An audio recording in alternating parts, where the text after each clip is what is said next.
دوسرا خوبصورت مطالعہ آپ کی خدمت میں لے کر کے آ رہا ہوں۔ مولانا ولی رحمانی جو کل تک ہم لوگ دامت برکاتہم کہتے تھے، آج ان کو رحمت اللہ علیہ ہم کہہ رہے ہیں۔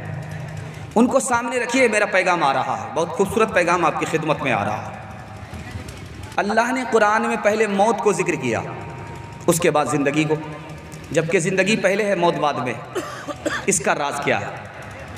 نیند کو حدیث نے موت کہا، اس کا فلسفہ کیا ہے؟ اور حدیث کہتی ہے کہ مرنے سے پہلے مر جاؤ، اس کا مطلب کیا ہوا؟ موت کیوں آتی ہے؟ موت آدمی کو کیوں آتی ہے؟ 3 وجہ سے موت آتی ہے۔ یہ نمونہ میں آپ کی خدمت میں لے کر کے آ رہا ہوں۔ آپ لوگ مکمل تیار ہیں سننے کے لیے؟ ہاتھ اٹھا دیجیے انشاءاللہ۔ ہاتھ جتنی تیزی سے آپ اٹھائیں گے تو سمجھ میں آئے گا آپ جوش میں ہیں، ہوش میں ہیں اور جلسے کی حفاظت کر رہے ہیں۔ دھیان دیجیے گا، قرآن نے پہلے موت کو ذکر کیا، اس کے بعد زندگی کو، جبکہ زندگی پہلے ہے، موت بعد میں ہے۔ دو مطلب ہے اس کے۔ قرآن یہ بتانے کے لیے موت کو پہلے ذکر کر رہا ہے کہ ذرا موت کا دھیان رکھنا، پیچھے آ رہی ہے۔ دوسرا مطلب یہ ہے کہ تمہاری زندگی تھوڑی ہے، جتنا جی گئے زیادہ، اور جو باقی ہے وہ بہت کم ہے، اس لیے اللہ نے پہلے موت کو ذکر کیا، اس کے بعد زندگی کو۔ دوسرے نقطے کو ذرا دھیان میں رکھیے گا، آدمی سو رہا ہے، زندہ ہے، لیکن حدیث کہہ رہی ہے مرا ہوا ہے۔ حدیث کہہ رہی ہے اس پر موت ہے۔ کیوں؟ موت میں آدمی بے خبر ہوتا ہے، نیند کی حالت میں آدمی بے خبر ہوتا ہے، نفع کو بھی نہیں سمجھتا، نقصان کو بھی نہیں سمجھتا، اس لیے نیند بھی موت ہے۔ تیسری بات کو ذرا دھیان میں رکھیے، حدیث کہتی ہے کہ مرنے سے پہلے مر جاؤ۔ کیا مطلب ہوا؟ موت سے پہلے موت کی تیاری کرو۔ جب تکیہ پر سر آئے، تھوڑا دھیان رکھنا، آج تو فلاں کا جنازہ اٹھ رہا ہے، ولی رحمانی رحمت اللہ علیہ کا جنازہ اٹھ رہا ہے، کل کسی اور کا جنازہ نہیں، ہمارا جنازہ اٹھے گا۔ موت کیوں آتی ہے؟ 3 وجہ سے آتی ہے، دھیان دیجیے گا۔ موت بھی رحمت ہے۔ کتنا امت کا غم لے کر کے پگھلتے رہیں گے، اللہ بھی تو دیکھتا ہے کہ بندے کو آرام چاہیے، موت دے دیا۔ مفکر اسلام تھے مولانا ولی رحمانی رحمت اللہ علیہ۔ کون تھے؟ مفکر اسلام تھے، رات دن امت کی فکر میں گھل رہے تھے۔ اللہ کو بھی ترس آیا، یہ بندہ کتنا روئے گا، کتنا گھلے گا، کتنا غم میں پگھلے گا۔ اللہ نے نیند میں سلا دیا، آرام کے لیے سلا دیا۔ نیند بھی رحمت ہے۔ موت 3 وجہ سے آتی ہے۔ پہلی وجہ موت کیوں آتی ہے؟ تاکہ یہ دنیا آباد رہے۔ اگر موت نہیں آئے گی تو دنیا میں پیر رکھنے کی جگہ نہیں ہوگی، دنیا میں پیر رکھنے کی جگہ نہیں ہوگی۔ موت کیوں آتی ہے؟ تاکہ آنے والی نسل کو نئی تعلیم مل سکے، اس لیے موت آتی ہے۔ موت کیوں آتی ہے؟ تاکہ آنے والے بچوں کا کمال دنیا کے سامنے آ سکے۔ پہلے کے لوگ لکڑی کا پل بناتے تھے دریا میں، اور آج کے لوگوں کو اللہ نے ایسا دماغ دیا ہے، اتنا بڑا پل یہاں سے وہاں تک بنا لیتے ہیں، تاکہ دنیا کو پتہ چلے کہ بعد آنے والے لوگوں کا دماغ پہلے کے لوگوں سے بڑا ہے۔ کمال دکھانا ہے اللہ کو، اس لیے موت طاری کرتے ہیں۔ آخری وجہ بتا رہا ہوں موت کیوں آتی ہے، آپ کا دل خوش ہو جائے گا، تاکہ خدا کے بندے کی خدا سے ملاقات ہو جائے۔ اب بتائیے، موت کے بغیر خدا کے بندے کی خدا سے ملاقات ہوگی؟ نہیں ہوگی۔ تو موت یہ تحفہ ہے، خدا کے بندے کی خدا سے ملاقات ہو جاتی ہے۔ اب میں 3 مثال آپ کو دے رہا ہوں، پیغام کو ختم کر رہا ہوں، دھیان سے سنیے گا۔ فرید الدین عطار بہت بڑے تاجر ہیں، عطر کی دکان ہے، صوفی نہیں ہے اور ابھی ولی آدمی نہیں ہے، ایک تاجر آدمی۔ ایک مجذوب آیا، کہا صدقہ دو، کہا تھوڑا صبر کرو پہلے گاہک کو نکالنے دو، کہا صدقہ دو، کہا تھوڑا صبر کرو پہلے گاہک کو نکالنے دو۔ تیسری بار کہا صدقہ دو، کہا تھوڑا صبر کرو گاہک کو نکالنے دو۔ اس مجذوب نے کہا کہ لگتا ہے اس کو مرنا ہی نہیں ہے۔ تو ان کو غصہ آیا کہ کیا تمہیں نہیں مرنا؟ کہا کہ ہم تمہاری طرح نہیں مریں گے، ہم مریں گے تو ایسے ہی مریں گے۔ بس گال پر ہاتھ رکھا، روح قبض ہو گئی۔ بس ایسا زندگی میں جھٹکا آیا کہ دکانداری کو چھوڑی، دینداری پر آ گئی۔ دوسری مثال لا رہا ہوں، بہت دھیان سے سنیے گا۔ بادشاہ چھت پر بیٹھا ہوا ہے، ایک آدمی اچانک آیا۔ بادشاہ نے پوچھا کہ تو کون ہے؟ کہا کہ میں دوست ہوں۔ کہا کیوں آئے ہو؟ کہا میں اونٹ تلاش کر رہا ہوں۔ کہا تیرا دماغ خراب ہوا ہے؟ یہ ہماری چھت پر بادشاہ کے محل پر کہیں اونٹ ملا کرتا ہے؟ تو اس کا پیارا جواب سنیے، اگر چھت پر اونٹ نہیں مل سکتا تو یہ نرم گدے پر خدا بھی نہیں مل سکتا۔ تیسری مثال لا رہا ہوں، بہت دھیان سے سنیے گا۔ تیسری مثال لا رہا ہوں، لڑکی ہے، نوکرانی ہے، بادشاہ کا بستر لگاتی ہے، پھول کا بستر ہے۔ بادشاہ کو آنے میں دیر ہے، خیال ہوا کہ ابھی بادشاہ کو آنے میں دیر ہے تھوڑا سا پھول کے بستر پر سو کر کے دیکھنا چاہیے کہ پھول کے بستر کا مزہ کیسا ہوتا. جیسے ہی سوتی ہے آنکھ لگ گئی، بادشاہ کمرے میں داخل ہو گئے. اچھا اس نوکرانی کی یہ ہمت، میرے بستر پر سوتی ہے. کوڑا نکالا، برسانا شروع کیا. لڑکی روتی بھی ہے، لڑکی ہنستی بھی ہے. تو بادشاہ کو بڑا تعجب ہوا. روتی اس لیے ہے کہ میں نے کوڑا مارا، چوٹ لگی ہے اس لیے روتی ہے، لیکن ہنستی کیوں ہے؟ تو بادشاہ نے تعجب سے پوچھا، او نالائق لڑکی، اپنی حماقت پر ہنستی ہے، ہنستی کیوں ہے؟ کہا کہ حضور ہنسنے کی وجہ یہ ہے کہ تھوڑی دیر میں آپ کے بستر پر سوئی، آپ نے مجھے اتنے کوڑے مارے، آپ نے اس بستر پر جوانی کو گزار دیا، بچپن سے 55 میں آ گئے، بڑھاپا آپ نے اس بستر پر کر لیا، آپ کو خدا رسول سے مطلب نہیں، خدا تمہیں کتنے کوڑے مارے گا، اس خیال سے مجھے ہنسی آ رہی ہے. آخری مثال دے رہا ہوں، پیغام کو ختم کر رہا ہوں. امیر کا بیٹا، غریب کا بیٹا دونوں آیا ہے. امیر کا بیٹا، غریب کا بیٹا دونوں آیا ہے قبرستان. غریب کا بیٹا، امیر کا بیٹا دونوں قبرستان آئے. غریب کا بیٹا سے امیر کا بیٹا کہتا ہے کہ دیکھو وہ تمہارے باپ کی قبر ہے، یہ میرے باپ کی قبر ہے. تمہارے باپ کی قبر گھاس پھوس کی ہے، قبر سے پتہ چلتا ہے کہ تیرا باپ غریب تھا اور یہ غریب کی قبر ہے. اور میرے باپ کی قبر دیکھو پختہ سیمنٹڈ ہے، قبر سے پتہ چلتا ہے کہ میں امیر کا بیٹا ہوں. اس غریب کے بیٹے نے کیا جواب دیا، اس کو سناتا ہوں، پیغام کو ختم کر رہا ہوں. اس نے کہا تم نے صحیح کہا، یہ غریب کی قبر ہے، گھاس پھوس کی قبر ہے، قبر سے پتہ چلتا ہے کہ غریب کی قبر ہے، اور یہ سیمنٹڈ قبر ہے، قبر سے پتہ چلتا ہے کہ یہ تیرے باپ کی قبر ہے، تو امیر کا بیٹا ہے. لیکن یاد رکھو جب قیامت قائم ہوگی، قبر کھلے گی، میرا باپ تو جلدی سے گرد و غبار مٹی جھاڑ کر کے جنت میں پہنچ جائے گا، اور تمہارا باپ پتھر ہی ہٹانے میں لگا رہے گا.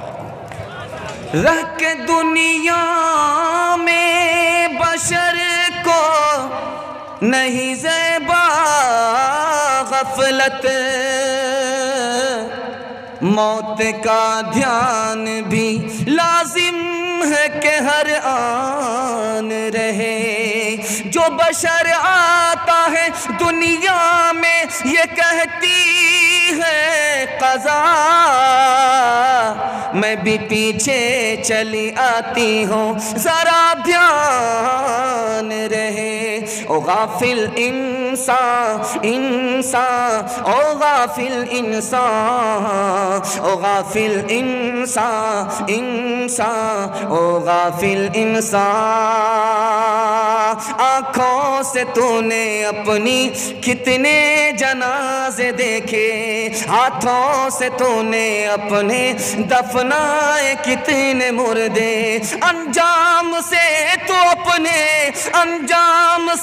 تو اپنے کیوں اتنا بے خبر ہے. او غافل انسان انسان، او غافل انسان، او غافل انسان انسان، او غافل انسان. مخمل پہ سونے والے مٹی میں سو رہے ہیں، شاہ و گدا یہاں پر سب ایک ہو رہے ہیں. دونوں ہوئے برابر، دونوں ہوئے برابر، یہ موت کا اثر ہے. او غافل انسان انسان، او غافل انسان، او غافل انسان انسان، او غافل انسان. بڑا خوبصورت مطالعہ آپ کی خدمت میں آیا، تیزی کے ساتھ نکل گیا. اب میں آپ کو بتانے کے لیے جا رہا ہوں مولانا ولی رحمانی رحمۃ اللہ علیہ کتنے بڑے عالم تھے. یہ میں آپ کو نمونہ بتانے کے لیے جا رہا ہوں. ان کا انتقال ہو چکا ہے، اور ہم لوگ جو بیٹھے ہیں پیغام کو سننے کے لیے، یہ تعزیتی پیغام سننے کے لیے بیٹھے. دعا کیجیے اللہ ان کو جنت الفردوس میں اعلیٰ سے اعلیٰ مقام عطا فرمائے. پوری امت کو ان کا نعم البدل عطا فرمائے. پوری امت یتیم ہو چکی ہے، پوری ملت یتیم ہو چکی ہے. اتنے بڑے عالم کو کھو دیا. کتنے بڑے عالم تھے یہ نمونہ میں آپ کے سامنے لے کر کے آ رہا ہوں. ایک ہوتا ہے عالم قلم چلاتا ہے، ایک ہوتا ہے شہید تلوار چلاتا ہے. دونوں میں رتبہ بڑا کس کا ہوتا ہے؟ ایک عالم قلم سے کتاب لکھتا ہے، دوسرا شہید ہے تلوار چلاتا ہے. دونوں میں رتبہ کس کا بڑا ہوتا ہے؟ عالم کا رتبہ شہید سے بڑا ہوتا ہے. میں وجہ بتا رہا ہوں. عالم جو ہوتا ہے وہ نبی کا وارث ہوتا ہے، اور شہید جو ہوتا ہے نبی کا خادم ہوتا ہے. خادم سے بڑا رتبہ وارث کا ہوا کرتا ہے. عالم کا رتبہ شہید سے بھی بڑا۔ دوسری وجہ بتا رہا ہوں، جب شہید تلوار چلاتا ہے تو خون سے زمین کو سینچتا ہے، اور جب عالم قلم چلاتا ہے تو وہ انسان کو سینچتا ہے، وہ زمین کو اور یہ مکین کو، وہ زمین کو یہ انسان کو۔ انسان کے سینچنے والے کا رتبہ زمین کے سینچنے والے سے بڑا ہوتا۔ تیسری وجہ بتا رہا ہوں، دھیان سے سنیے گا۔ تلوار چلانے والا تلوار چلا رہا ہے، اللہ کے راستے میں تلوار چلا رہا ہے، کوئی زندہ رہے گا، کوئی شہید ہوگا، کوئی زندہ رہے گا، کوئی انتقال کرے گا۔ لیکن عالم جب قلم چلاتا ہے خود بھی زندہ رہتا ہے، اور جس کو تعلیم کرتا ہے اس کو بھی زندہ رکھتا ہے۔ وہاں تو کوئی مرتا ہے کوئی جیتا ہے، یہاں پر ہر ایک زندہ رہتے ہیں، کوئی مرتا نہیں ہے۔ چوتھی وجہ بتا رہا ہوں، جب شہید ٹکراتا ہے اپنے دشمن سے تو کوئی جنت جاتا ہے کوئی جہنم جاتا ہے، لیکن عالم جب دوسرے کو علم دیتا ہے تو خود بھی جنت پہنچتا ہے، دوسرے کو بھی جنت لے جاتا ہے۔ اس لیے شہید سے بڑا رتبہ عالم کا ہے۔ مولانا ولی رحمانی رحمۃ اللہ علیہ زبان کے بھی مالک تھے، قلم کے بھی مالک تھے، قلم میں بھی اتنی ہی طاقت تھی، زبان میں بھی اتنی ہی طاقت تھی۔ دوسری مثال لا رہا، عالم اور عوام میں فرق کیا ہے؟ ایک ہوتا ہے عالم باعمل، ایک ہوتے ہیں عوام، عام آدمی، دونوں میں فرق کیا ہے؟ ابو ہریرہ رضی اللہ عنہ کی حدیث ہے، جب عالم اپنے گناہ سے معافی مانگتا ہے تو 50 گناہ معاف ہو جاتے ہیں۔ جب عام آدمی اپنے ایک گناہ سے معافی مانگتا ہے، ایک ہی گناہ معاف ہوتا ہے۔ عالم آدمی نے اپنے گناہ سے معافی مانگی، 50 گناہ معاف ہو گئے، اور یہاں پر عام آدمی نے ایک گناہ سے معافی مانگی، ایک ہی گناہ معاف ہوا۔ اب عوام سے 50 گناہ بڑھ کر کے عالم ہوا کرتا۔ آخری مثال دے رہا ہوں، وزیر بڑھ کر کے ہے یا عالم بڑھ کر کے ہے؟ دو بھائی تھے، ایک نے علم حاصل کیا عالم بن گیا، دوسرے نے مال جمع کیا وزیر ہو گیا۔ اب وہ بھائی اس بھائی کو تانا مار رہا، یار تو جہاں کا تھا وہیں کا وہیں رہ گیا، میں تو کہاں سے کہاں پہنچ گیا، منسٹر ہو گیا، وزیر ہو گیا، تو لوٹا اور بدنہ اٹھانے والا ہی رہا۔ اب اس بھائی کا جواب سنیے، عالم وزیر سے بھی بڑھ کر کے ہوتا ہے۔ اس کا جواب سنیے کہ تمہیں مال ملا، تم وزیر بنے، تمہیں قارون کی میراث ملی، اور مجھے علم ملا، نبی کی میراث ملی، میں کہاں سے کہاں پہنچ گیا، تو کہاں کا کہیں، تو جہاں کا تھا وہیں رہا۔ نہ لالچ دے سکی ہرگز تجھے سکوں کی جھنکاریں، تیرے دستے توکل میں تھی استغنا کی تلواریں، سکھائے فقر کے آداب تو نے بادشاہی کو، جلال قیصری بخشا جمال خانقاہی کو۔ بڑا خوبصورت مطالعہ تیزی کے ساتھ نکل گیا۔ اب میں ایک خوبصورت مطالعہ آپ کی خدمت میں لے کر کے آ رہا ہوں۔ اس دنیا میں آپ کو دنیا سے بھی مطلب رکھنا پڑے گا، آخرت سے بھی مطلب رکھنا پڑے گا۔ اگر آپ تھوڑا سا اس کو خاموش کر دیجئے، ایک آدمی جا کر کے ان بچوں کو تھوڑا خاموش کر دیجئے گا، بس آپ کا جلسہ تیزی کے ساتھ نکل رہا ہے، اور آپ نے لاج رکھ لیا، اور آپ بہت طلب کے ساتھ بیٹھے ہیں۔ اللہ آپ کے سننے کو، ہمارے سنانے کو بے حد قبول فرمائے۔ دھیان دیجئے گا، اگر آپ دنیا سے مطلب نہیں رکھیں گے، صرف دین سے مطلب رکھیں گے تو کنگال ہو جائیں گے، بھیک مانگنا پڑے گا۔ اگر آپ دنیا سے مطلب رکھتے ہیں، دین سے مطلب نہیں رکھتے، تو آپ قارون اور فرعون بن جائیں گے۔ دنیا سے بھی مطلب رکھنا ہے، دین سے بھی مطلب رکھنا ہے، دنیا کے چکر میں دین کو برباد نہیں کرنا۔ 3 مثال دوں گا، پیغام کو ختم کر رہا ہوں، دھیان سے سنیے گا۔ دنیا کمانا ہے، دنیا ہی سے دین کمانا، یہی دنیا میں آپ کو دین کمانا پڑے گا، دنیا ہی سے کمانا پڑے گا۔ 3 مثال دے رہا ہوں، پیغام کو ختم کر رہا ہوں۔ ایک آدمی کھانا شروع کر رہا ہے، شروع کس سے کرتا ہے؟ بسم اللہ، اور کھانا جب ختم ہو جاتا تو کیا کہتا ہے؟ الحمدللہ۔ میں فلسفہ بتا رہا ہوں، کھانا شروع کیا بسم اللہ سے، ختم کیا الحمدللہ سے۔ اب دیکھیے دنیا سے دین کیسے کماتا ہے۔ حدیث کہتی ہے کہ اس کے اگلے پچھلے گناہ معاف ہو گئے۔ اب کہ کھانا کھا رہا انسان ہے، بغیر کھائے ہوئے جی نہیں سکتا، کھانا کھا رہا اپنی جان بچانے کے لیے، لیکن اللہ کی طرف سے کیا فیصلہ ہو رہا ہے؟ بسم اللہ سے کھانا شروع کیا، الحمدللہ پر ختم کیا، پچھلے گناہ معاف ہو گئے۔ دوسری مثال لا رہا ہوں، بہت دھیان سے سنیے گا۔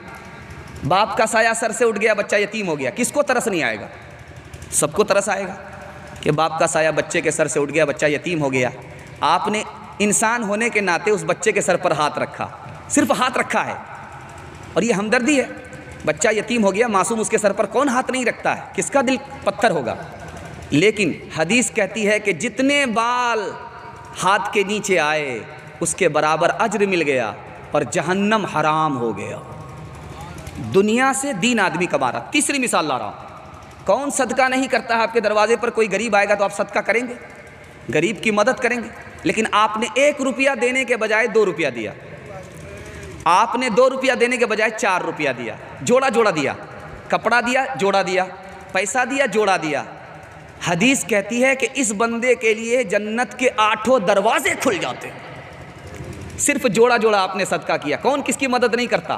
آپ اس کی مدد کریں گے، اللہ آپ کی مدد کرے گا۔ یہ تو انسانیت ہے۔ ایک جگہ رہتے ہیں، کوئی غریب آیا، مدد کرتے ہیں، لیکن آپ نے جوڑا جوڑا دیا، جنت کے 8 دروازے کھل گئے۔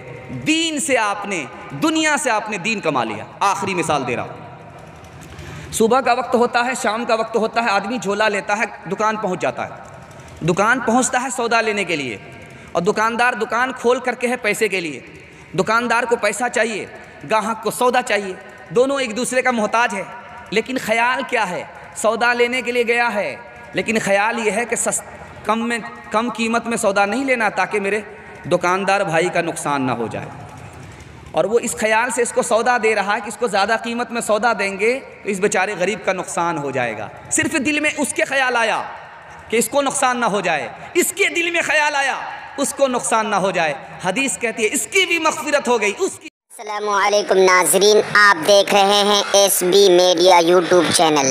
دوستو، اگر آپ نے ابھی تک میرا اس چینل کو سبسکرائب نہیں کیا ہے، برائے مہربانی اس چینل کو سبسکرائب کریں، لائک کریں اور اپنی رائے کامنٹ میں ضرور پیش کریں، تو ہمیں بتائیں گے آپ کو میرا یہ ویڈیو کیسا لگا۔ اگر پسند آ جائے تو چینل کو سبسکرائب کر کے میرا حوصلہ افزائی فرمائیں۔ ملتے ہیں اگلے ویڈیو میں، خدا حافظ۔